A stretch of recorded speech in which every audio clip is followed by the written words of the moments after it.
All right, guys, Jarrod here again. It is 18.5 announcement tonight. You actually got to vote for your own one, and everybody chose 11.6. 11.6 is a 7-minute AMRAP of thrusters and chest to bar pull-ups. Start off with 3, 3, 6, 6, 9, 9, 12, 12. Keep on going up, even if you get to the 21s. It goes up by 3 every round, and whenever you run out of time, that's when you're done. So, kind of an interesting workout, depending on what your strength and weaknesses are, whether it's a thruster or the chest to bar, or if you have both as a weakness. So we're going to approach that a little bit differently for each one, okay? Main thing on this one is the thrusters.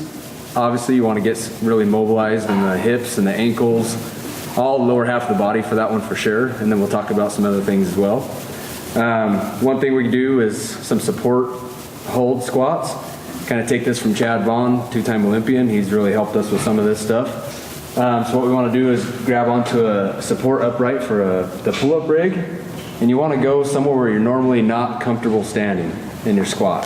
So if your squat stance is usually pretty wide, we're going to go a little bit narrower with straighter feet.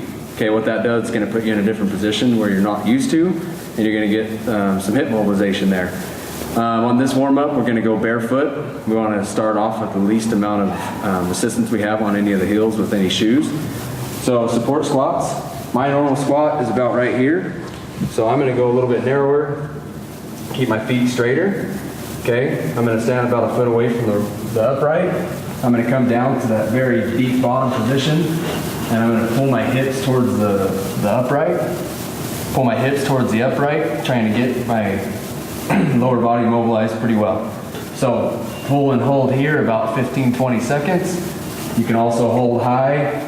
Get a good stretch in that way. Main thing is trying to keep very bottom position and work the mobility at the bottom. You can also kind of work the ankles here.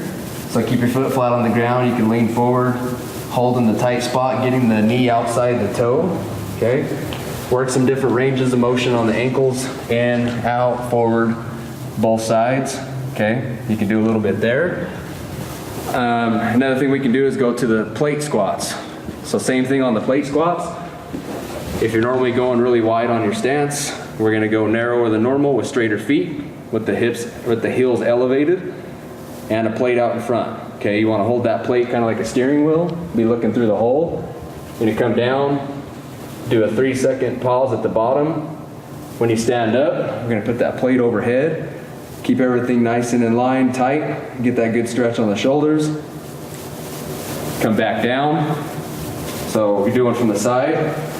After you get that good stretch at the top, we're going to go down, hold at the bottom, all the way bottom, very bottom position, trying to keep those knees outside. Stand up, stretch, hold overhead. Kind of works both. Gets the lower body moving, lower body mobility working, and the shoulders get warmed up that way. So we'll do 5 reps of each there, 3-second pause on the bottom. After you do that, we can go on the level surface, no elevation, same thing, okay? Same foot position, go all the way down, 3-second pause, stand up, get a good stretch at the top, and from the side, same thing.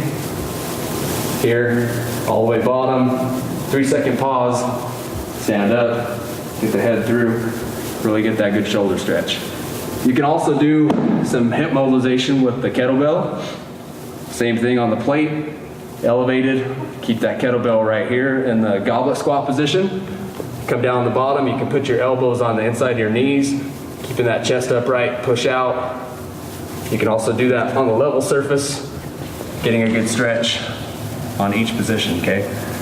There's some really good stuff to get the lower body worked and moving. Another thing I like to do with some ankle stretches is grab a box, get your foot flat on the box. If you can, grab onto the handles here and go to your end range of motion on your ankle, putting your chest into the top of the knee, keeping the foot flat on the ground, get a good stretch. You can go outside, inside, and straight forward, both legs, about 5 to 10 reps a piece. That's a really good one to kind of get the ankles warmed up as well, loosened up for these. This one's kind of a lot about the thrusters, and chest to bars obviously, but we want to make sure the thrusters are nice and warmed up. Another one we can do for the shoulders is some reverse grip behind the neck presses.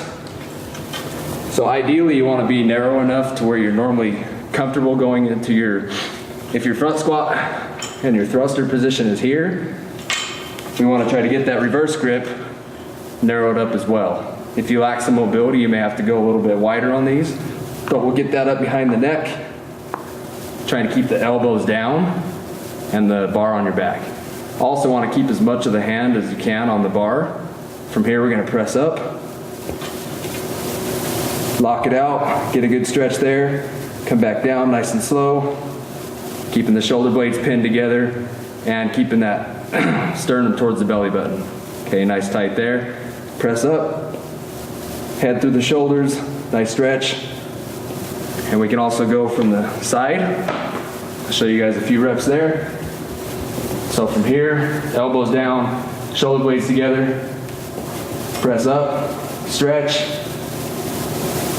back down. Really kind of works the shoulder mobilization there. Okay. After you get warmed up there, you want to get the heart rate a little bit elevated, so maybe even like 2 to 3 minutes on the rower between some of these sets. You don't want to go into this workout cold. It's a short workout. 7 minutes isn't a long time. So you want to get more of a warm up for the shorter the workout.